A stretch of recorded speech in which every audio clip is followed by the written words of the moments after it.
Selamat pagi, jumpa lagi dalam pelajaran fisika kita kelas 11 yaitu suhu dan kalor. Mari kita lihat pengantarnya yaitu mengenai suhu. Apa sih suhu itu ya? Baik, ya mari kita lihat suhu ya adalah ukuran derajat panas atau dinginnya suatu benda ataupun zat. Iya. Jadi suhu adalah ukuran ya. Jadi suhu itu adalah ukuran ya. Ukuran apa? Ukuran derajat ya. Derajat panas atau dinginnya ya suatu benda. Ya. Jadi kalau kita ingin mengetahui benda itu ya atau zat itu panas atau dingin, kita gunakan ya termometer. Iya, jadi ada namanya termometer. Iya, termometer. Apa itu termometer? Iya, termometer adalah alat ukur panas dinginnya suatu benda atau alat ukur suhu.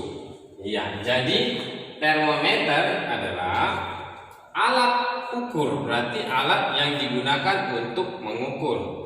Mengukur apa tadi? Panas dinginnya suatu benda, ya.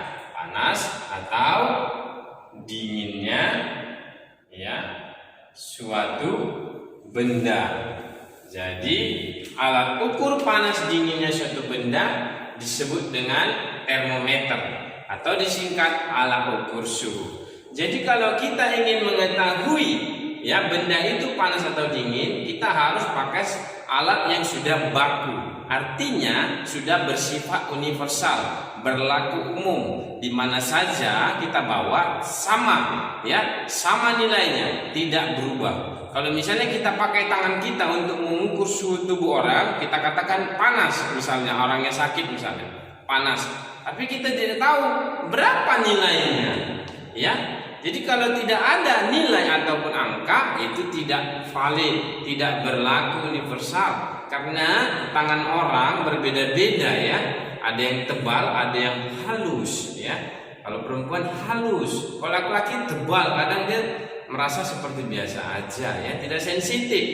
Jadi termometer ini adalah alat ukur panas atau dinginnya suatu benda. Sekarang ini ya pada masa pandemi ya, orang selalu diukur suhunya. Kalau misalnya mau memasuki suatu tempat, misalnya mau memasuki kantor, mau memasuki sekolah, mau memasuki mall, ya, supaya apa? Diketahui bahwasanya orang itu sakit atau tidak. Karena suhu normal itu misalnya ya 35 sampai 36, sekian derajat. Ya, kalau misalnya dia sudah 39, sudah 40, berarti ada apa dengan orang ini? Suhu tubuh misalnya naik, itu berarti orangnya ya sakit begitu ya. Baik, kalau sakit ya tentu saja tidak boleh berinteraksi dengan orang, bisa nanti menular kalau penyakitnya menular ya. Baik, itulah perlunya mengukur suhu. Baik, dengan diperlukannya termometer maka diketahui suhu. Termometer ini juga dibagi-bagi ya. Ada namanya jenis-jenis ya. Jenis-jenis termometer ya, jenis-jenis termometer. Termometer ini dibagi beberapa jenis ya. Ada namanya termometer analog, ada juga namanya termometer digital, ada juga namanya termometer bimetal ya. Baik, kita misalkan yang pertama itu adalah ya termometer ya, termometer analog ya, ataupun ya kita tulis dia dengan termometer ya air raksa ya. Iya. Jadi termometer air raksa ini menggunakan tabung kaca yang diisi dengan raksa atau hidrogerum. Ya di sini air raksa bukan berarti dia air ya, sebenarnya raksa bukan air dia ya. Baik, kita masukkan lagi misalnya ya termometer ya alkohol ya, misalnya ya termometer Jadi apa sih bedanya raksa dengan alkohol ini? Termometer raksa ini mampu mengukur suhu tinggi. Jadi sering disebut dengan termometer maksimum, ya. Berarti ini mengukur suhu tinggi, ya. Ini untuk mengukur suhu, ya, tinggi. Suhu tinggi dia. Bagus dia untuk mengukur suhu tinggi. Sedangkan termometer alkohol ini untuk mengukur suhu rendah. Ya, bagus dia untuk mengukur suhu rendah minus. Ya, sedangkan suhu tinggi dia kurang baik. Kemudian kalau termometer raksa ini, ya, dia ya pemuaiannya teratur dan kelihatan dia karena berwarna perak misalnya, ya kan. Kemudian sedangkan termometer alkohol ini pemuaiannya juga teratur. Namun karena warnanya yang bening, kadang dia kurang kelihatan dia. Sehingga perlu dicampur misalnya zat pewarna, tetapi itu ya sudah jadi campuran dia kan kurang baik. Kemudian kita masukkan lagi termometer ya bimetal, ya termometer bimetal. Ya, bimetal ini terdiri dari dua kata yaitu bi berarti dua, double, metal berarti logam. Jadi termometer bimetal ini dibuat dari dua logam yang mempunyai koefisien muai yang berbeda. Ya, termometer bimetal ini akan melengkung ke arah koefisien yang atau pemuaiannya lebih tinggi. Pada umumnya digunakan untuk misalnya kalau memanggang ayam, ya biar tahu suhu ayamnya, cucukkanlah termometer digital ini ke ayam yang sudah dipanggang biar tahu suhunya berapa, ya. Baik. Kemudian ada namanya ya termometer ya Six Bellani atau termometer maksimum minimum, ya. Termometer Six Bellani, ya. Six Bellani. Termometer maksimum minimum. Kemudian ada lagi namanya ya termometer digital, ya. Termometer digital, ya. Ya. Kalau disebut digital berarti dia sudah pakai komponen elektronik. Berarti di situ ada sensor untuk mendeteksi suhu, berarti sensor panas, ya. Kemudian ada prosesor mengubah sinyal listrik menjadi sinyal nanti ya digital, ya. Nanti ada displaynya untuk menampilkan angkanya. Jadi tidak usah lagi dilihat ya angka-angka pemuaiannya, langsung nanti ada angkanya sekian derajat, ya. Itu dia untuk termometer digital. Ya. Pada umumnya termometer yang punya ya pengisi di sini ya menggunakan prinsip pemuaian, ya. Jadi prinsip termometer ya adalah prinsip pemuaian. Pemuaian apa? Yaitu pemuaian volume, ya. Pemuaian volume. Pemuaian dibagi tiga, pemuaian panjang, pemuaian luas, dan pemuaian volume. Untuk termometer berarti pakai pemuaian volume. Begitu ya zat pengisi yang ada di dalam itu merasakan kalor, maka dia akan memuai, bertambah volumenya, maka dia akan naik. Jadi tidak semua bisa dipakai untuk mengisi ya, mengisi termometer. Syaratnya adalah zatnya memiliki pemuaian yang teratur, ya. Baik, mari kita lihat hubungan termometer, ya.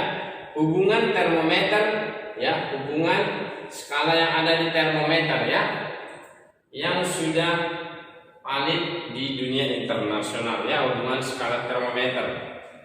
Baik, kita lihat. Skala termometer ada 4, yaitu ya skala Celcius. Ya, berarti di sini saya tulis Celcius, ya. Ada namanya Celcius, ya. Ada namanya Reaumur, ada namanya Fahrenheit, ada namanya Kelvin. Baik. Skala internasional untuk skala suhu adalah Kelvin, ya. Satuan internasional adalah Kelvin. Disingkat dengan K tegak, ya. Kenapa satuan internasionalnya Kelvin tidak Celcius, sedangkan yang sering diketahui orang adalah Celcius? Hal ini dikarenakan adalah bahwasanya untuk ketiga skala Celcius, Reaumur, dan Fahrenheit menggunakan titik lebur S dan titik didih S, yaitu 0 dan 100 derajat. Sedangkan untuk skala Kelvin, 0 derajat itu bukan pada 0 derajat Celcius, ya, yaitu pada skala ya minus 273 Celcius. Artinya apa? Kalau 0 yang disebut 0 mutlak, ya, yaitu di mana partikel atau molekul dari zat itu tidak bergerak lagi sesuai dengan hukum termodinamika. Sedangkan untuk di 0 derajat Celcius, di situ tidak semua zat itu membeku, ya. Jadi 0 pada derajat Celcius tidak semua zat membeku. Tetapi kalau 0 pada derajat Kelvin yang nantinya adalah minus 273 derajat Celcius, di situ semua zat sudah membeku. Maka dipakailah satuan internasionalnya Kelvin. Baik, kita lihat di sini perbandingan skala suhunya. Kalau misalnya Celsius kita simbolkan dengan derajat C, Reaumur dengan derajat R, Fahrenheit dengan derajat F, Kelvin tidak usah pakai derajat karena dia adalah unit dari semua derajat ini. Dia adalah induknya, ya. Kita tulis saja K. Jadi tadi kita tulis di sini titik atasnya, ya. Titik atas atau titik didih atau titik atas kita tulis saja biar nampak, ya. Titik atas untuk derajat Celcius adalah 100.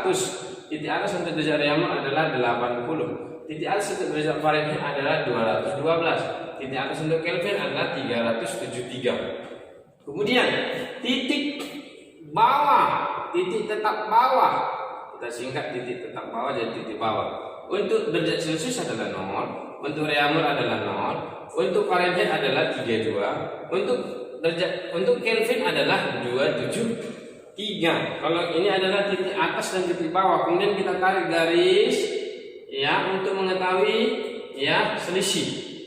Berarti selisih di sini 0 ke 100, ya. 0 ke 80, ya, 212, 32, 273, ya. Baik, mari kita buat perbandingannya, ya, untuk mendapatkan nilai perbandingan, ya. Nilai perbandingan, ya. Nilai perbandingannya bisa kita tulis dengan, ya, persamaan, ya. Nilai suhu, ya, yang ditanya nanti dikurang, ya, dengan nilai suhu yang minimum dibagi dengan nilai suhu yang maksimum dikurang nilai suhu yang minimum adalah konstan. Ya, baik, mari kita coba, ya.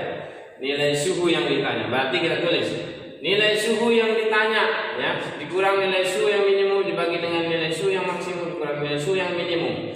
Baik, kita masukkan ke sini nilai suhu yang ditanya berarti derajat Celcius dikurang nilai suhu yang minimum. Minimum itu titik bawah 0. Iya, dibagi dengan nilainya yang maksimum 100 dikurang yang minimum 0, berarti 100 dikurang 0 sama dengan nilai suhunya yang ditanya R, ya kan?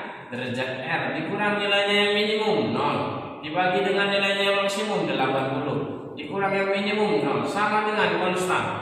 Nilai yang ditanya Fahrenheit dikurang dengan minimum 32 dibagi dengan maksimum 212 dikurang dengan minimum 32 sama dengan yang ditanya derajat suhu apa ini? Kelvin. Kelvin dikurang minimum 273 dibagi dengan maksimum 373 dikurang nilainya minimum 273. Baik, maka perbandingannya, ya, nilainya, ya, bisa kita tuliskan derajat C kurang 0 derajat C dibagi 100 kurang 0 100. Derajat R kurang 0 derajat R 80 kurang 0 80. Derajat F kurang 32 tetap tidak bisa disederhanakan. 212 kurang 32 180. K kurang 273 dibagi dengan 37 100. Kita sederhanakan, kita bagi, ya, misalnya ini kita bagi 10. Kita coret. Jadi derajat C per 10 sama dengan derajat R per 8 sama dengan derajat F per 32 dibagi dengan 18 sama dengan K kurang 273 per 10. Kita sederhanakan lagi, bagi 2. Derajat C per 5 sama dengan derajat R per 8 sama dengan derajat F kurang 32 per 9. Ya, ini jadi 4, ya, jadi 4 sama dengan K kurang 273 per 5. Baik, inilah dia nilai perbandingan untuk seluruh termometer yang ada, ya, satuannya. Kita ambil contoh ya. Misalnya, diketahui suhu tubuh anak tersebut adalah 40 derajat Celcius. Misalnya 40 derajat Celcius. Berapa reamurkah dia? Ya, baik, kita jawab. Berarti kita pakai hubungan parsial ya. Yang mana kita pakai? Celcius dengan reamur. Berarti kita pakai yang ini, ya. Berarti kita masukkan ke sini, ya. Berarti derajat Celcius per 5 sama dengan derajat reamur per 4. Berapa derajat Celcius tadi? 40. Berarti 40 derajat Celcius dibagi dengan 5, ya. Berarti 40. Ini kita hapus saja. 40 sama dengan, ya, derajat reamur per 4. Baik. 40 bagi 5 8. Sama dengan derajat R per 4. Berarti derajat R itu adalah 8 kali 4 32. Jadi jawabannya adalah 32 derajat reamur. Baik, itulah dia untuk nilai perbandingan. Kalau kita misalkan panjang kolom rasa, ya, terhadap suhunya, ya, kita ambil, ya, nilai, ya, perbandingan, ya, kolom raksa, ya, atau panjang kolom raksa, ya, dengan suhu, ya, skala suhu, ya. Baik, berarti, ya, kita buat, misalkan ini adalah termometernya, ya, ini misalnya termometernya. Ya, termometer ini tentu saja punya skala tadi yang mana? Yang bawah, ya. Ini ada yang atas. Ini misalnya skala yang diminta. Berarti misalnya yang bawah itu kita tulis saja X0, yang diminta itu X theta, yang ini adalah X max, ya kan? Baik, kita pakai grafik misalnya, ya. Kita misalkan ini adalah 0, ini adalah theta, ini adalah 100. Apa itu? 0 suhu beku atau titik lebur es. Theta nanti suhu yang diminta. 100 titik didih es atau air, ya. Baik, berarti kalau 0 pasangannya tentu saja kemari, ya. Benar bukan? Ya, ya. Kita taruh ke sini. X theta kita pasangkan ke sini, ya. Kemudian X max ke sini, ya. Iya. Jadi kalau kita lihat hubungan grafiknya adalah linear naik, ya. Linear naik berarti seperti ini, ya. Oke. Baik, di sini bisa kita buat perbandingan, ya, nilai panjang kolom raksa ini, ya, panjang kolom raksa ini dengan, ya, perbandingan nilai titik lebur es dan titik didih es atau air, ya. Berarti persamaannya adalah, ya, theta, ya, theta per 100 sama dengan, ya, X theta, ya, dikurang dengan X0 dibagi dengan X100 dikurang X0. Nah, inilah rumusnya untuk mengetahui panjang kolom, hubungan panjang kolom, ya. Jadi ini adalah panjang kolom, ya, panjang kolom termometer, ya. Kemudian ini nilainya, ya. Jadi kalau kita misalkan, ya, theta itu adalah, ya, suhu, ya, skala suhu sembarang atau yang ditanya, ya, sembarang berarti yang ditanya, ya. Kemudian kalau misalnya itu X theta adalah panjang kolom, ya, panjang kolom, ya, misalnya pakai satuan sentimeter, ya, panjang kolom, ya, yang di atau yang sembarang, ya. Yang sembarang dari suhu yang diminta itu nanti. Kemudian X0 adalah panjang kolom, ya, untuk titik, ya, titik lebur es, ya. Kemudian X100 atau max, ya, berarti panjang kolom, ya, untuk titik didih, ya, didih es ataupun air, ya. Oke. Ya. Jadi ini dia, ya. Jadi kita pakai persamaan ini. Baik, sampai di sini dulu pembelajaran kita. Diulang-ulang, sukses.